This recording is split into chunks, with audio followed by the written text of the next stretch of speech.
कांग्रेस ने अनुशासनहीनता के चलते दिग्विजय सिंह के भाई लक्ष्मण सिंह को पार्टी से बाहर निकाल दिया, जिसके बाद अब एमपी में सियासत हाई हो गई है। बीजेपी का आरोप है कि कांग्रेस में जो भी सच बोलता है उसको बाहर निकाल दिया जाता है। कांग्रेस का कहना है कि बीजेपी से पूछकर पार्टी कार्रवाई नहीं करेगी, जो भी पार्टी लाइन से हटकर बयान देगा उस पर एक्शन लिया जाएगा। दरअसल लक्ष्मण सिंह बीते कुछ महीने से लगातार पार्टी को आईना दिखा रहे थे। कई बार लक्ष्मण सिंह ने राहुल गांधी, सोनिया गांधी और खड़गे को लेकर भी बयान दिए थे। साथ ही सड़क पर नमाज पढ़ने वाले रॉबर्ट वाड्रा के बयान पर भी निशाना साधा था, जिसको पार्टी से गंभीरता से पार्टी की तरफ से लिया गया। लक्ष्मण सिंह को पहले कारण बताओ नोटिस दिया गया, उसके बाद जवाब से संतुष्ट नहीं होने पर पार्टी ने 6 साल के लिए निष्कासित कर दिया। बीजेपी के कुछ नेता कहते हैं कि जीतू पटवारी अपना वर्चस्व बढ़ाने में लगे हैं, इसलिए लक्ष्मण सिंह को निकाला गया है। रिपोर्ट दिखाते हैं आपको, फिर करेंगे चर्चा।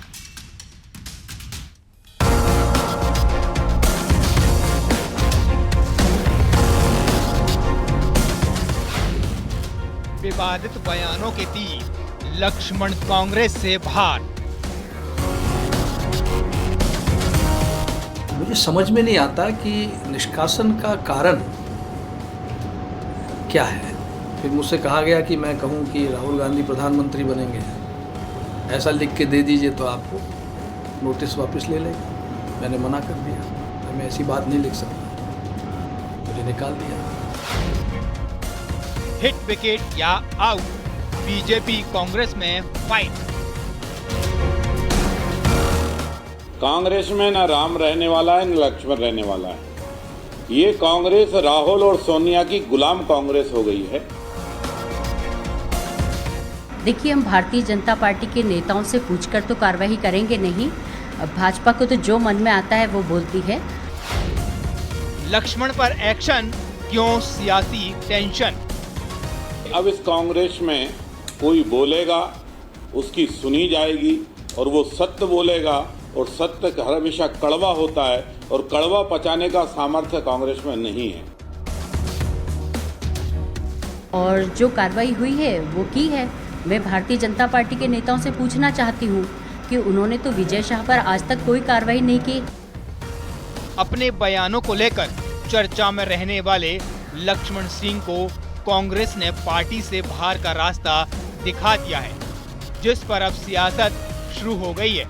बीजेपी का आरोप है कि जो सच्चाई बोलेगा उसे पार्टी से बाहर निकाल दिया जाता है। उधर कांग्रेस का कहना है कि बीजेपी से पूछकर पार्टी कार्रवाई नहीं करेगी। अनुशासनहीनता पर यह कार्रवाई की गई है। बीजेपी कब विजय शाह पर एक्शन लेगी, ये बताए। कुल मिलाकर लक्ष्मण सिंह के बहाने एमपी में सियासत हाई है। आखिर लक्ष्मण सिंह पर कार्रवाई का एंगल क्या है, आज इसी पर करेंगे महा डिबेट में चर्चा। और एमपी दौरे पर आए राहुल गांधी ने घोड़ा का उदाहरण देकर कहा था कि अब पार्टी में लंगड़े घोड़ों को बाहर किया जाएगा। तो क्या ये उसी बयान पर की गई कार्रवाई का नतीजा है? क्या लक्ष्मण सिंह लंगड़े घोड़े हैं या फिर कांग्रेस में वो स्लीपर सेल थे? ऐसे कई सवाल हैं जिनके जवाब महाडिबेट में हम जानने की कोशिश करेंगे। चलिए चर्चा से पहले महाडिबेट के सवालों पर नजर। और हमारे आज के बड़े सवाल, लक्ष्मण लंगड़े घोड़े या फिर स्लीपर सेल हैं? ये सवाल इसलिए कि अगर वाकई ऐसा है तो फिर बहुत सारे लोगों पर एक्शन होता हुआ हमें नजर आ सकता है। दूसरा सवाल है, कांग्रेस ने निकाला तो क्या तो बीजेपी को परेशानी क्यों है? ये वाकई बीजेपी से पूछा जाना चाहिए। तीसरा सवाल है, क्या बीजेपी से अगला राजनीतिक सफर शुरू करेंगे लक्ष्मण सिंह? इस पर भी होगी चर्चा। तीनों 4 खास मेहमान हमारे साथ जुड़ रहे हैं, उनका तारुफ आप करा देते हैं आपसे। सरमन नगेली जी वरिष्ठ पत्रकार हमारे साथ हैं, सतीश एलिया जी राजनीतिक विश्लेषक, आप दोनों का बहुत स्वागत। और अमित चौरसिया जी प्रवक्ता कांग्रेस हमारे साथ इस चर्चा में, स्वागत है। डॉक्टर दुर्गेश केसवानी जी प्रवक्ता बीजेपी हमारे साथ इस चर्चा में है। आप सभी का बहुत स्वागत है। बड़ा महत्वपूर्ण है लक्ष्मण सिंह, हालांकि पहली बार नहीं है कि वो ऐसा बयान दे रहे हैं। लक्ष्मण सिंह पहले भी विवादित बयान देते रहे। जब कुछ वक्त के लिए 2004 में बीजेपी में गए थे, तब भी ऐसे ही बयान की वजह से संभवतः उन्हें बीजेपी छोड़नी पड़ी थी। कांग्रेस में रहकर वो लगातार आईना दिखाते रहे। नागरिक संशोधन पर उन्होंने कहा, रॉबर्ट वाड्रा के एक बयान पर उन्होंने प्रतिक्रिया दी। राहुल गांधी, प्रियंका या कहें खड़गे उनके निशाने पर रहे ही हैं। उमर अब्दुल्ला को भी उन्होंने आतंकियों का करीबी बता दिया था। तो ऐसे बयान और जो शायद एक्शन की बड़ी वजह भी बने हैं। सबसे पहले हमें चौरसिया जी, जो सवाल सभी के और शायद बीजेपी आम लोगों के मन में भी होगा, ये बता दीजिए कि लक्ष्मण सिंह स्लीपर सेल थे या लंगड़ा घोड़ा थे क्या वो? जी नमस्कार प्रशांत जी, जी। और सभी पैनलिस्ट को भी नमस्कार और आपके सभी दर्शकों को भी नमस्कार। देखिए, संगठन सृजन की जब शुरुआत हुई जी तो ये तय हुआ कि भाई कांग्रेस अब एक विचारधारा के साथ दिल्ली से लेकर जमीनी स्तर पर एक पार्टी लाइन पे चलेगी। और देखने में आया कि लक्ष्मण सिंह जी काफी वरिष्ठ नेता रहे हैं, लेकिन उनका कालखंड पुराने इतिहास में देखे तो समय समय पर जो है पार्टी लाइन के खिलाफ अपनी बात रखते जी। रहे हैं, जिसको लेकर पार्टी के तमाम कार्यकर्ता असहज स्थिति में आते थे। और राहुल गांधी जी जिस तरह से हम सभी असंख्य कांग्रेस के कार्यकर्ताओं की ना सिर्फ उम्मीद है बल्कि हमारे जननायक हमारे नेता हैं, और उनके खिलाफ जब इस तरह की बयानबाजी होती थी तो हमारे कांग्रेस के कार्यकर्ताओं के मन में भी पीड़ा उभरती थी। जी और आज कांग्रेस ने एक वन लाइन स्टेटमेंट दिया। भाई, कांग्रेस के अंदर शुरू से आंतरिक लोकतंत्र रहा है प्रशांत जी, हमने कई बार डिबेट पे आपके साथ बात करी है, कई बार कांग्रेस के लीडर जो है पार्टी की लाइन के बाहर जाके अपनी बात रखते थे और जिस पर हम बात भी रखते थे, तो कांग्रेस के अंदर भी कई बार आंतरिक विद्रोह का स्वर भी उठता था, इसको लेके भी कई बार डिबेटें हुई। नहीं, इस बात से सहमत हैं कि कांग्रेस और बीजेपी में ये बड़ा फर्क है। आप पार्टी में रहकर बोल भी सकते हैं और बहुत सारी बातें रख भी देते हैं, लेकिन ठीक है, सवाल यहां ये आता है कि केवल क्या लक्ष्मण सिंह पर ही एक्शन? स्लीपर सेल की अगर बात हो रही तो राहुल गांधी खुद कहकर गए थे कि बहुत सारे स्लीपर सेल हैं पार्टी के अंदर। जी मैं वही कह रहा हूँ प्रशांत जी कि बहुत बारीक सी लाइन होती है, मर्यादा कब पार कर देते हैं नेताओं को, कई बार उनको खुद को भी आभास नहीं होता जी। लेकिन जिस तरह से लक्ष्मण सिंह जी लगातार बयान देते आ रहे थे, उससे मध्य प्रदेश ही नहीं पूरे देश भर के कई कांग्रेस के कार्यकर्ता आहत भी हुए थे, जिसको लेकर कांग्रेस पार्टी ने अपना एक सख्त निर्णय लिया और एक डिसीजन लिया। तो भारतीय जनता पार्टी के पेट में मरोड़े क्यों उठ रही है? रामेश्वर शर्मा जी जैसे तमाम विधायक तो खुद नरेंद्र मोदी जी के चरणों में जो है शतरमुक्त तरीका शीर्षासन कर रहे हैं, तो वो कांग्रेस के ऊपर बात कर रहे हैं जो खुद अपनी पार्टी नहीं संभाल पा रहे हैं। मुझे आश्चर्य होता प्रशांत जी, यही भारतीय जनता पार्टी जब कांग्रेस। चलिए, आपने सवाल उठाया बीजेपी पर भी, तो बीजेपी के मेहमान भी हमारे साथ हैं, आऊंगा आपके पास दोबारा। डॉक्टर दुर्गेश केसवानी जी, ये बात ठीक है, अगर एक्शन हुआ है लक्ष्मण सिंह जी पर तो बीजेपी को दिक्कत क्या है? ये मोहब्बत क्यों? मोहब्बत कुछ और आगे रंग रूप भी लेगी क्या? दुर्गेश केसवानी जी। देखिए प्रशांत जी, हमें कोई दिक्कत नहीं है कांग्रेस क्या निर्णय करती है और क्या नहीं करती है, पर कांग्रेस पर एक बात मुनासिब बिल्कुल सटीक बैठती है कि जिंदगी भर यही भूल करता आया, धूल चेहरे पे थी और आईना साफ करता। आज जो सच बताने का चेष्टा कर रहे हैं, कांग्रेस को आईना दिखाने का काम कर रहे हैं और उनको कांग्रेस से बाहर रास्ता दिखाया जा रहा है। राहुल गांधी जी आए, भोपाल में अपने कार्यकर्ताओं का अपमान कर गए, सेना का अपमान कर गए, कमलनाथ जी का अपमान कर गए। वो सेना का अपमान क्या किया भाषा में हो गई आपकी बात, अब मेरी बात हो गई बात आपकी, समझ लिया हमने।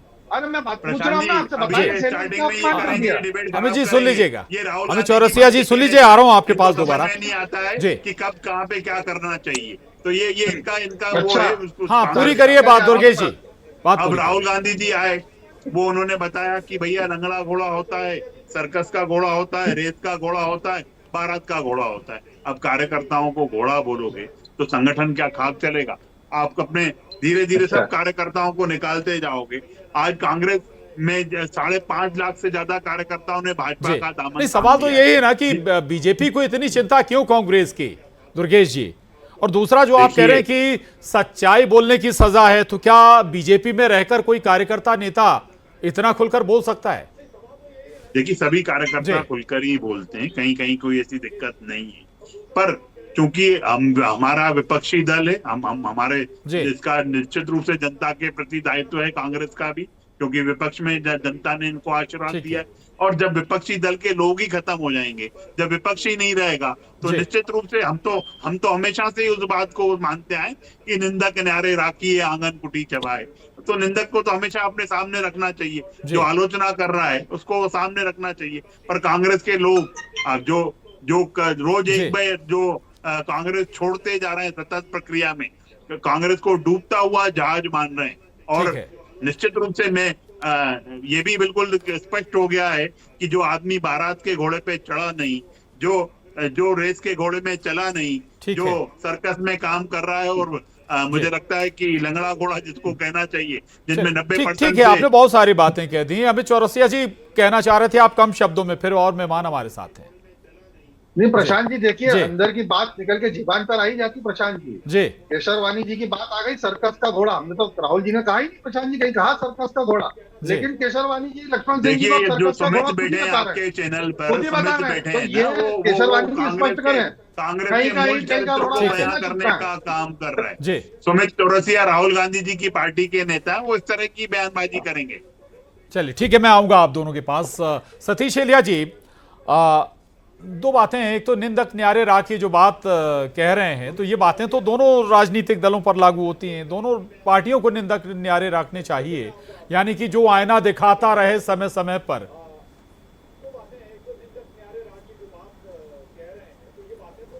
सतीश एलिया जी, हाँ, प्रश्न क्या है आपका प्रशांत जी? मतलब निंदक न्यारे राखिए, यानी आईना दिखाने वाला जिक्र कर रहे हैं। तो इस पर सवाल तो बात यही बनती है ना कि दोनों पार्टियों में ऐसे होने चाहिए। एक तरफ तो निकाल दिया, लेकिन ऐसा लगता है कि शायद दूसरी तरफ तो कोई है ही नहीं जो बताए, तस्वीर दिखाए कि ये है आखिर एक्चुअल स्थिति। देखिए, दो तरह की स्थिति है। अगर दो पार्टियों की अगर आप बात कर रहे हैं तो दोनों अलग अलग पार्टियां हैं। एक कांग्रेस है जिसको मास बेस्ड पार्टी कहा जाता है, और एक भारतीय जनता पार्टी जिसको काडर बेस्ड पार्टी कहा जाता है। तो दोनों में अनुशासनहीनता के मामले दोनों तरफ आते हैं, और दोनों में भी एक्शन होता है। लेकिन ये बात बिल्कुल सही है कि लक्ष्मण सिंह जी जो है, उनकी जो पहचान है वो दिग्विजय सिंह के भाई के तौर पर ही है। वो 5 बार सांसद रहे हैं, तो 5 बार वो सांसद दिग्विजय सिंह के भाई के नाते से ही वो राजनीति में थे, और लगातार वो बयान दे रहे थे। तो ये बहुत स्वाभाविक सी बात है कि जब इतने बड़े नेता जो मध्य प्रदेश के हैं और राष्ट्रीय स्तर के भी नेता हैं दिग्विजय सिंह, उनके भाई इस तरह के बयान देंगे तो निश्चित रूप से पार्टी में एक अनुशासनहीनता की कहीं ना कहीं एक मैसेज जाता है। तो उनके खिलाफ पार्टी के स्तर पर अगर देखें कांग्रेस से, तो एक्शन उनको लेना ही था। दूसरा मैसेज इसका यह है कि राहुल गांधी की वजह से बहुत सारे लोगों ने कांग्रेस छोड़ी। ज्योतिरादित्य सिंधिया भी है उसमें, गुलाम नबी आजाद भी है, बहुत सारे लोगों ने कहा भी है, जतिन प्रसाद भी है। राष्ट्रीय स्तर पे अलग अलग राज्यों के बड़े नेता जो है या युवा नेता जो उनके करीब कभी थे, उन्होंने छोड़ी। हेमंत बिस्वा शर्मा भी है उसमें। तो राहुल गांधी को लेकर बहुत सारे लोगों को दिक्कत कांग्रेस के अंदर पहले थी, एक एक करके वो छोड़ गए, और अभी भी जिन लोगों को दिक्कत है यदा कदा वो बयान देते हैं। लेकिन पार्टी जो है कांग्रेस, उसमें बहुत साफ है कि राहुल गांधी को ही नेता मानना पड़ेगा आपको। राहुल गांधी ही अगले देश के प्रधानमंत्री होंगे, ऐसा आपको जनता के बीच में जाके कहना पड़ेगा, जो लक्ष्मण सिंह जी ने भी कहा है। जो ये नहीं कहेगा और राहुल गांधी की किसी भी तरह से आलोचना करेगा तो वो कांग्रेस में नहीं रहेगा। ये मैसेज बहुत साफ है। अब देखना यह है कि लक्ष्मण सिंह के एक्शन पर जो एक्शन हुआ है, उसके बाद कोई नया सुर इस तरह का सुनाई देता है या नहीं, ये देखने वाली बात होगी। क्या अनुशासन आ जाएगा कांग्रेस में? अगर आ जाएगा तो कांग्रेस के लिए बेहतर है। लेकिन दूसरी तरफ प्रदेश अध्यक्ष जो है जीतू पटवारी, उनको लेकर भी बहुत सारे लोग टिप्पणियां करते हैं, क्योंकि वो विधानसभा का चुनाव हार गए थे और बहुत सारे जो विधायक हैं उनकी बात को नहीं मानते हैं। तो एक तरह से कन्फ्रंटेशन तो पार्टी के अंदर है, लेकिन जब तक पार्टी अनुशासन को नहीं बनाएगी, पार्टी कोई भी पार्टी हो, वो पार्टी चुनाव में कैसे जाएगी, कार्यकर्ताओं में कैसे मैसेज जाएगा? अनुशासन तो होना ही चाहिए। बड़ी बात आपने कही। सरमन अगेले जी, तो क्या अभी तक तो लक्ष्मण सिंह बहुत सारे बयान देते आए, अलग अलग मसलों पर जिक्र किया, लेकिन क्या राहुल गांधी पर बयान देना भारी पड़ गया, या कांग्रेस को पसंद नहीं आया राहुल गांधी पर बयान देना? देखिए माननीय प्रशांत जी, जो मेरी अभी तक की समझ ये कहती है कि लक्ष्मण सिंह जी इसी तरह के बयान देने के आदी हैं, और ये वो बयान उन्होंने पहली बार नहीं दिया है। वो जब उनके भाई मध्य प्रदेश के मुख्यमंत्री थे माननीय दिग्विजय सिंह जी, तब भी वो बहुत सारी इस तरह की अपनी गतिविधि करते रहते थे, और कांग्रेस में रहे, कांग्रेस में की उन्होंने राहुल गांधी के लिए उन्होंने जो भी बयान दिया है, इसके पहले भी उन्होंने बयान दिए हैं। तो वो उनको कांग्रेस के अंदर ये कहा जाता है कि वो कब किसके बारे में क्या कह दे, कहना मुश्किल है। उनको कांग्रेस पार्टी में विद इन पार्टी ये कहा जाता है कि वो अस्थिर दिमाग के व्यक्ति हैं। वो कभी भी कोई निर्णय लेते हैं, कभी वो किसी तरह की, वो जब अपने भाई के संदर्भ में बहुत सारी बातें करते हैं, भाई से नहीं बनी उनकी, फिर उन्होंने पार्टी छोड़ दी, बीजेपी में चले गए, फिर कांग्रेस में आ गए। भाई के प्रयास से, माननीय दिग्विजय सिंह के प्रयासों से ही उनकी अभी तक की राजनीतिक कैरियर है, और उन्हीं के कारण वो जो है ना अब छोड़ के गए थे। लेकिन अब चूंकि उनके भाई का कद कांग्रेस में उतना ज्यादा प्रभावी नहीं रहा माननीय दिग्विजय सिंह जी का, इसलिए उनको अब कांग्रेस में पुनः लिया जाएगा, इसकी संभावना फिलहाल तो नहीं दिखती है। लेकिन कांग्रेस एक ऐसा संगठन है कि जहां पर सबको माफ कर दिया जाता है। कांग्रेस पार्टी में अनुशासनहीनता कूट कूट कर भरी रहती है। वहां पर हर व्यक्ति हर तरह के बयान देने के लिए, हर तरह की एक्टिविटी करने के लिए पूरी तरीके से न केवल स्वतंत्र रहता है बल्कि स्वच्छंद भी रहता है, जो दूसरे दलों में नहीं रहता है। कांग्रेस पार्टी के नेता जो है ना, बयानों के कारण इस तरह की बयानबाजी करने के लिए जाने जाते हैं, और जब उसमें अनुशासनहीनता एक बहुत ज्यादा स्तर पर बढ़ जाती है तो पार्टी फिर एक उस पर कार्रवाई करती है, और कई वक्त पार्टी नोटिस देके माफ भी कर देती है। और बहुत सारे लोग जो है ना कोई बयानबाजी करने अब ये जरूर देखना होगा कि वाकई इससे कोई अनुशासन आता है पार्टी में या नहीं आता है। अमित चौरसिया जी एक बात भी निकल कर आए, बीजेपी भी आरोप लगा रही कि जीतू पटवारी जी अपना वर्चस्व बढ़ाने की कोशिश कर रहे हैं यहां पर, और ये अंदरूनी पार्टी की सियासत का नतीजा है। देखिए प्रशांत जी, भारतीय जनता पार्टी क्या कह रही है क्या नहीं कह रही है उससे हमें कोई फर्क नहीं पड़ता। उनका खुद का घर तो उनसे समझ नहीं रहा है। हर जिले में 3-3 4-4 भाजपाएं बन गई है, सत्ता के कई केंद्र बन गए हैं। इस तरह से भ्रष्टाचार निकल के सामने आ रहा है। भारतीय जनता पार्टी समझे कि न सरकार शासन कर पा रही है, न संगठन संभाल पा रहे हैं। अभी तक प्रदेश अध्यक्ष नहीं बन पाया इन लोगों का, पता नहीं कब वो पर्ची निकल कर सामने आएगी। लेकिन जहां तक बात है कांग्रेस की, हम तो कांग्रेस की बात कर रहे हैं। जिस तरह से सम्मानित पत्रकारों ने भी आपके समक्ष बातें रखी, यही बातें थी जो संगठन के अंदर यदा कदा सामने आती थी कि अनुशासनहीनता है साहब, ज्योतिरादित्य सिंधिया चलेगा, ये देखिए जो गया उसका अपना स्वार्थ था। हम सब ने देखा, सब अपनी अपनी स्वार्थ पूर्ति के लिए कोई ना कोई कांग्रेस को बेच के गया। तो खुला आरोप लगा रहा हूं प्रशांत जी, कांग्रेस को बेच के गया है दूसरी दल के अंदर, और कई लोग बेचने का प्रयास कर रहे हैं, और ऐसे लोग आइडेंटिफाइड भी हो रहे हैं। तो उस पर जाएंगे तो बहुत कुछ खुलेगा जी। आप जिक्र कर रहे हैं आप ज्योतिरादित्य सिंधिया का जी, तो 2018 में जब चुनाव लड़ा था, आप किसके दम पर जीते थे चुनाव, किसने कैंपेन किया था, ये बहुत सारी बातें निकलेंगी। संभव इस पर सतीश जी जरूर कुछ रोशनी डालेंगे। सतीश एलिया जी, नेतृत्व होता है जी, सामूहिक नेतृत्व होता है जी, सामूहिक नेतृत्व में ही सारे लिए तक कमलनाथ जी। देखिए 2018 का जो चुनाव था जिसकी आपने बात की है, वो निश्चित रूप से सबके सहयोग से हुआ था, एक बेहतर कोऑर्डिनेशन से। क्योंकि ये बात तो बहुत स्पष्ट है कि मध्य प्रदेश में तो दो दलीय एक तरह से राजनीति है, और दोनों दलों के बीच में बहुत मामूली अंतर कभी रहा करता था, फिर बाद में बढ़ गया और उस गैप को कम किया गया। दिग्विजय सिंह जी हैं, अजय सिंह जी हैं और कमलनाथ जी हैं, सारे सब लोगों की अलग अलग भूमिका थी और सबने एकजुट होकर काम किया और भारतीय जनता पार्टी की शिवराज सिंह चौहान की नेतृत्व वाली सरकार को चुनाव में हरा दिया। लेकिन वो ज्यादा दिन तक नहीं चल पाया, क्योंकि चुनाव के वक्त में जो भूमिका सिंधिया की थी वो भूमिका नहीं रही। फिर कमलनाथ की सरकार बनने के बाद उनको अपना जो जिस तरह से उन्होंने मेहनत की थी या जो उनको मिलना चाहिए था नहीं मिला उनको, जिस कारण उन्होंने, ये पूरा एक इतिहास है। लेकिन सवाल ये है कि कांग्रेस में पहली बार ऐसा नहीं हुआ है। अब जैसे मुकेश नायक ने अपने कांग्रेस छोड़ के एक पार्टी बना ली थी, जब मुकेश नायक ने कांग्रेस छोड़ी थी तो उन्होंने भी बहुत गंभीर, अर्जुन सिंह जैसे बड़े नेता के खिलाफ उन्होंने आरोप लगाए थे। और ये पहली बार नहीं है। दिलीप सिंह भूरिया कभी कांग्रेस में होते थे, फिर वो गोंडवाना पार्टी में चले गए, फिर बीजेपी में आ गए। अरविंद नेताम ने अलग पार्टी एक बनाई थी, तो यानी कि कहीं ना सिंधिया जी ने खुद माधवराव सिंधिया जी ने पार्टी बना ली थी। अंदर भी ऐसे कारण रहे कि जो कई बड़े नेता हैं सतीश जी, वो पार्टी छोड़कर जाते रहे। सरमन अगेले जी, अब जो बात फिर मैं अपनी लाइन पर लौटते हैं हम कि भाई एक्शन, अगर लक्ष्मण सिंह पर एक्शन हुआ है तो हमें फिर इंतजार करना चाहिए कि जो स्लीपर सेल जिनको राहुल गांधी कहकर गए कि जो बीजेपी के लिए काम करते हैं, कांग्रेस में रहकर ऐसे लोगों को भी चिन्हित किया जाए, पार्टी से बाहर किया जाए, या फिर केवल फौरी बात थी और आई गई निकल गई। देखिए माननीय प्रशांत जी, कांग्रेस पार्टी में वैसे भी जो है ना, कांग्रेस का कैडर जो है ना, वो जमीन पर काम करने में उतना ज्यादा सक्षम या उतनी ज्यादा संख्या नहीं बची है। धीरे धीरे कांग्रेस पार्टी में लोग छोड़कर जा रहे हैं और बहुत सारे लोग बीजेपी ज्वाइन कर चुके। तो कांग्रेस का जो पुराना जो संगठन था, जो कैडर था, जो जमीन तक जुड़ा हुआ था, वो वैसे ही कम हो गया है। और यदि आप जो अभी आपके पास बचे कुछ लोग रह गए, यदि आप इस तरह की उन पर किसी पर आरोप या किसी को आइडेंटिफाई करेंगे तो आपके पास जमीन तक अपनी विचारधारा को पहुंचाने का, चुनाव लड़ने का, चुनाव जीतने का, ये जो आपके पास एक आधार होता है वो और कमजोर हो जाएगा। हाँ, ये बात सही है कि आपको यदि लगता है कि कोई नहीं, उसे निकालना, उससे तो बेहतर होगा ना कि वो कर रहा है या दूसरे दल के लिए काम कर रहा हो। जी हाँ, मैं वही कह रहा हूँ कि यदि सैबोटाज कर रहा है, दूसरे दल के लिए काम कर रहा है, तो आप उसको आइडेंटिफाई कीजिए। ऐसे कोई बड़े लोग या बहुत ज्यादा लोग नहीं होंगे, 2-4-5 लोग हैं, बड़े नेता जाता है तो उसके साथ पार्टी का कार्यकर्ता नहीं जाता, उसका जो ग्रुप के लोग हैं, जो कुनबे के लोग हैं, जो एक परंपरा है कि भाई जो नवाब है या राजा है उनकी छतरी के नीचे जो रहते हैं वही लोग चले जाते हैं, तो वही जाएंगे, पूरी कांग्रेस का कैडर तो नहीं जाएगा।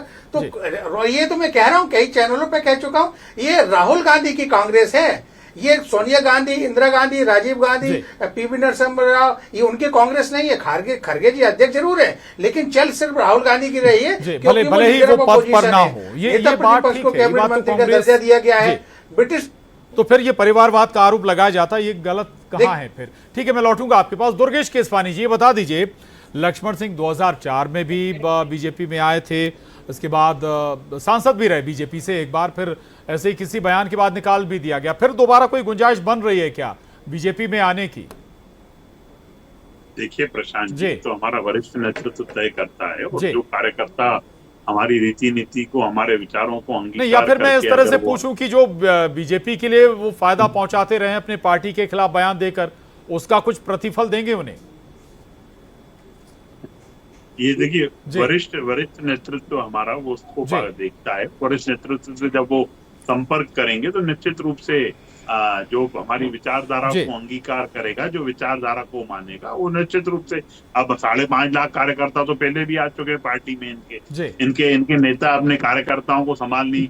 और अभी एक हमारे वरिष्ठ पत्रकार साथी सरमन नगेली जी ने बहुत अच्छी बात की कि कांग्रेस में लोग हैं कहाँ, दिख कौन रहा है, बचे कितने लोग हैं जिसको ये अगर ऐसे एक एक करके निकालते जाएंगे, एक सब किस को स्लीपर सेल मानेंगे, किसको लंगड़ा घोड़ा मानेंगे, ये उनकी समझ के ऊपर में वो कर रहा है।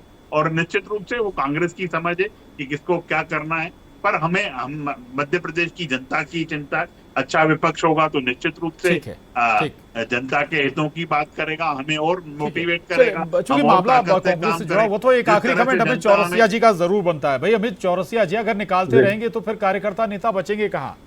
ये नेता तो हैं, कार्यकर्ता कहाँ बचेंगे कांग्रेस में? जी देखिए, कांग्रेस तो हमेशा लीडर बेस्ड पार्टी रही है। कांग्रेस में पास कभी नेतृत्व का संकट नहीं रहा। चाहे ज्योतिरादित्य सिंधिया चले गए तो आज जीतू पटवारी जी कमर कस के मैदान में है। आज वो नेतृत्व जिसको भारतीय जनता पार्टी गिराने में लगी, पार्टी कहाँ खड़ी है ये भी बता दीजिएगा। बिल्कुल, ये बता रहा हूँ आपको। 400 पार का नारा लेके चले थे, 240 पे आ गए थे, हंसी बंद हो गई थी केसरवानी की, मुंह पे लड्डू जम गया था आके। तो हमें ना बताया संविधान बचाओ यात्रा के बाद में जातिगत जनगणना पर यूटर्न लेना पड़ा, क्यों लेना पड़ गया? अगर कांग्रेस के पास कार्यकर्ता ही नहीं बचे आपकी दृष्टि में, तो जातिगत जनगणना मोदी जी क्यों जातिगत जनगणना करवानी पड़ी? क्यों जातिगत जनगणना की घोषणा करना पड़ी? केसरवानी जी, इसका जवाब दीजिए। जनता को पेट भर गाली बक रहे थे तो कांग्रेस। चलिए ठीक है, इस पर सियासी लाभ लीजिए, जनता के बीच जाइए, जनता को कौन ज्यादा बेहतर समझा पाता है, अब ये जरूर देखना होगा। जाति जनगणना का चूंकि जिक्र आप कर रहे हैं, माफी चाहूंगा, समय इतना ही है। सरमन नगेली जी, सतीश एलिया जी, दुर्गेश केसवानी जी, अमित चौरसिया जी, बहुत धन्यवाद आपका इस चर्चा में शामिल होने के लिए। लेकिन लक्ष्मण सिंह पर एक्शन हुआ है, अब हमें यह जरूर देखना होगा कि वाकई और लोगों को भी चिन्हित किया जाता है क्या, जो पार्टी के खिलाफ काम करते हैं, जिन्हें राहुल गांधी स्लीपर सेल कहते हैं या फिर लंगड़ा घोड़ा कहते हैं, क्या इन पर कोई एक्शन और होगा? ये वक्त बताएगा। महाडिबेट में